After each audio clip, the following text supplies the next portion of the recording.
Camera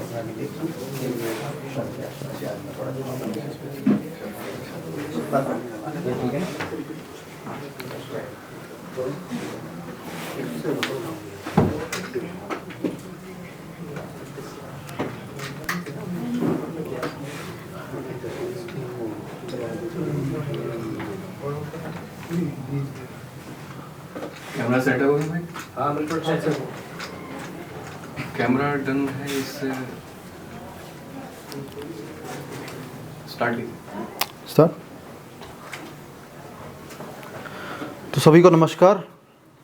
आप सभी के समक्ष मैं प्रस्तुत करने का प्रयास करूंगा हरिशंकर परसाई द्वारा लिखे गए एक व्यंग पर एक छोटा सा मोनो एक्ट जिसका नाम है मैं नर्क से बोल रहा हूं। तो पेशे खिदमत है।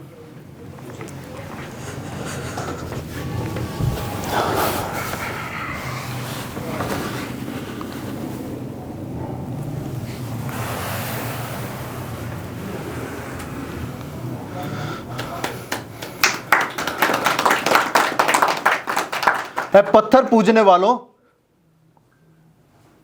तुम्हें जिंदा इंसान की बात सुनने का अभ्यास नहीं, इसलिए मैं मरकर बोल रहा हूं। सारी जिंदगी जिसकी ओर तुमने आंख उठाकर नहीं देखा, उसकी सड़ी लाश के पीछे जुलूस बनाकर चलते हो। ताउम्र जिससे तुम नफरत करते रहे, उसकी कब्र पर चिराग जलाने जाते हो। अरे जिंदगी भर जिसको तुमने चुल्लू भर पानी तक नहीं दिया, उसके हर गंगा जी ले जाते हो। तुम जीवन का तिरस्कार और मौत का सत्कार करते हो, इसलिए मैं मरकर बोल रहा हूं। मैं नर्क से बोल रहा हूं। मगर मुझे क्या पड़ी थी सारी जिंदगी बेजुबान रहकर आज इस नर्क के मुहाने से तुमसे कुछ कहने की? क्या जरूरत थी मुझे? मगर मैंने सुना कि मुझ बेजुबान की मौत से तुम्हारे यहां के बड़े बड़े लोगों में चकाचक हो गई। मैंने सुना कि तुम्हारे किसी बड़े मंत्री ने संसद में कहा कि मुझ भिखारी की मौत भूख से नहीं हुई, बल्कि मैंने आत्महत्या की है। आत्महत्या यानी मैं मर जाऊं और खुद ही अपनी मौत का जिम्मेदार भी कहलाऊं। भूख से मर जाऊं और भूख को मुझे मारने का श्रेय तक ना मिले। अन्न अन्न पुकारता मर जाऊं और अन्न का नाम मेरे मौत के कारण तक में ना आए।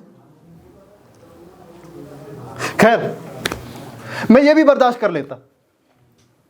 तिरस्कार का स्वाद चखते चखते सहानुभूति मेरे लिए उसी तरह अरुचिकर हो चुकी थी जिस तरह शहर में रहने वाले के लिए देहात का शुद्ध घी। मगर आज इस लोक में, इस रूप में एक और घटना घटी। हुआ यह कि स्वर्ग और नर्क को जो दीवार अलग करती है, उसकी दूसरी ओर से मेरे कुत्ते ने मुझे झांक कर देखा और कूर कूर कर प्यार जताने लगा। और मेरे आश्चर्य का ठिकाना ना रहा कि मैं यहां नर्क में और मेरा कुत्ता स्वर्ग में। मेरा कुत्ता, बड़ा ही प्यारा कुत्ता, युधिष्ठिर के कुत्ते से भी प्यारा। जब मेरी स्त्री एक धनी के साथ भाग गई थी, तो इस कुत्ते ने मेरा बड़ा साथ दिया और इतना साथ दिया कि मरा भी तो मेरे साथ। पास रहने वाला एक धनी सेठ तो इसे पालना चाहता था। सेठानी से बहुत प्यार करती थी, मगर इसने मुझे कभी छोड़ा नहीं, कभी लोहाया नहीं, कभी तरसाया नहीं। तो मैं खुश ही था कि कम से कम मेरा कुत्ता सुख से स्वर्ग में। मगर अपने प्रति हुए इस अन्याय को तो मैं बर्दाश्त नहीं कर सकता था।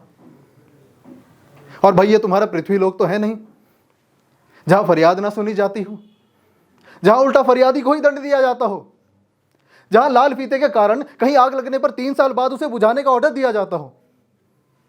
यहां तो फरियाद तुरंत सुनी जाती है, न्याय तुरंत मिलता है।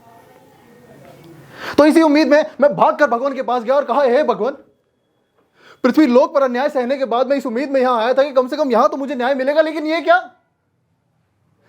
मेरा कुत्ता स्वर्ग में और मैं नर्क में। मैंने कभी कुछ गलत नहीं किया भगवान। भूखा मर गया, लेकिन कभी किसी के सामने हाथ नहीं फैलाए, कभी चोरी नहीं की। और ये कुत्ता, अरे जैसा ही कुत्ता होता है वैसा ही तो है। कितनी बार तो आपका भोग खाता पीटा है भगवान, और आपने इसे स्वर्ग में रख लिया। तो भगवान ने मेरी बात सुनकर एक लंबी सी बही निकाली, उस बही का एक पन्ना पलटा और दूसरा पन्ना पलटते हुए चश्मा लगाया और तीसरे, हाँ, भगवान भी चश्मा लगाते हैं, कभी कभी उन्हें भी धुंधला दिखाई देता है शायद। तो भगवान ने तीसरा पन्ना पलटते हुए अपना चश्मा ठीक किया और कहा कि इसमें लिखा है कि तुम्हारी मौत आत्महत्या से हुई है। नहीं भगवान, मेरी मौत भूख से हुई है। नहीं, तुम झूठ कह रहे हो। इसमें साफ साफ लिखा है कि तुम्हारी मौत आत्महत्या से हुई है। तुम्हारे संसद में अन्न मंत्री ने यह बात कही है और तुम्हारे पोस्टमार्टम से यह बात सिद्ध हुई है। और भगवान आसमान से गिरते गिरते बचे, वरना पृथ्वी लोक पर आ जाते। जब मैंने उनसे कहा कि भगवान मेरा कभी पोस्टमार्टम हुआ ही नहीं, मुझ भिखारी को तो मरने के तुरंत बाद जला दिया गया था, और जब जलाने के 10 दिन बाद संसद में प्रश्नोत्तर हुए तो पोस्टमार्टम क्या मेरी राख का हुआ? और फिर मैंने भगवान को अपनी पूरी कहानी सुनाई।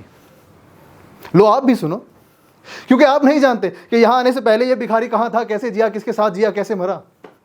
आजकल की तेज रफ्तार जिंदगी में किसी को किसी का हिसाब ही नहीं। खैर, तो आप सबने शहरों की ऊंची ऊंची इमारतें तो देखी ही होंगी। ऐसी ही एक मशहूर इमारत की पिछली दीवार में भीतर की ओर था वहां का रसोई घर, जहां बनते थे वहां के मेहमानों के लिए ढेर सारे पकवान। रखा रहता था वहां अनाज ही अनाज। और उस दीवार की दूसरी ओर, यानी उस इमारत के दायरे से बाहर, थी मुझ गरीब भिखारी की झोपड़ी, जहां मैं और मेरा हाड़ पिंजर जैसा दिखने वाला कुत्ता दिन प्रतिदिन भूख से तड़पते। तो कहने को हमारे आसपास अनाज ही अनाज था, पर फिर भी हम भूखे थे, क्योंकि बीच में एक दीवार थी। उस दीवार की दरारों से जो चूहे रोज इस पार से उस पार जाते, वो दिन प्रतिदिन मोटे होकर वापस आते, और कुछ दिन बाद तो इसलिए वापस ना आ पाते क्योंकि अपने निकलने लायक पर्याप्त जगह ना बना पाते। मैं फिर भी भूखा था, बेकार था, बेरोजगार था। अनाज 10 रुपए शराब था, उससे सस्ती तो मौत थी। और बस इसी तरह मेरी भी मौत एक दिन आई। और जिस दिन मेरी मौत आई, उस दिन उस इमारत के मालिक के बेटे की शादी थी। धीरे धीरे मौत ने अपना काला पंजा मुझ पर कसना शुरू किया। आंखों के आगे अंधेरा छाने लगा। दीवार की उस ओर से पकवानों की सुगंध आ रही थी। तसल्ली सिर्फ इस बात की थी कि मेरी मौत उन पकवानों के आसपास हो रही थी। भूख से बिलखता मेरा कुत्ता यह तड़प बर्दाश्त ना कर पाया और उस दीवार के उस पार कूद गया। पास खड़े हलवाई ने उसे देखकर खींच के एक डंडा मारा। तड़पता बिलखता मेरा कुत्ता वापस आकर मेरे पास पड़ गया। तड़पता रहा, चिल्लाता रहा। प्राण मेरे भी निकल रहे थे, पर इस जानवर के सामने चिल्लाने में मुझे लज्जा आई। आंखों के आगे घुप अंधेरा छाया और पंछी ने पिंजरा तोड़ा। मेरे कुत्ते ने भी साथ में दम तोड़ा। फर्क बस इतना था कि यह खाकर मरा और मैं बिना खाए।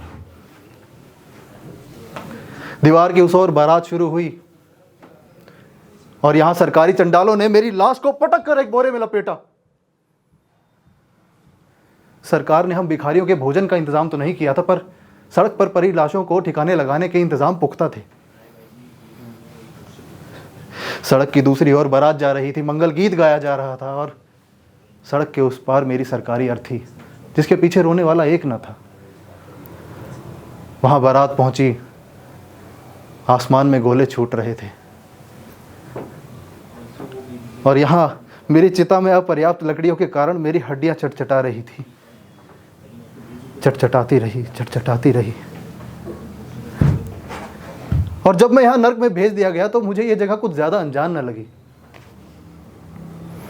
क्योंकि यह कुछ ऐसी ही थी जहां मैं रह चुका था। तो मेरी यह पूरी बात सुनकर भगवान ने कहा कि तो तुम भूख से मरे ना, फिर भी तुझे नर्क मिलेगा और तेरे कुत्ते को स्वर्ग, और तेरी झोपड़ी उस झूठे नेता के लिए। भगवान, पर ये तो अन्याय हुआ ना। अरे मूर्ख, तू तो उस कुत्ते से भी कमजोर है। तेरा कुत्ता अपने दम पर दीवार के उस पार कूदा और भोजन करके मर के यहां आया, और तू इंसान कहलाने वाले कायर तड़प तड़प कर मर गया। मैंने तुझे बुद्धि दी, हाथ पैर दिए, कार्य क्षमता दी, तू वो दीवार तोड़ नहीं सकता था, फांद नहीं सकता था।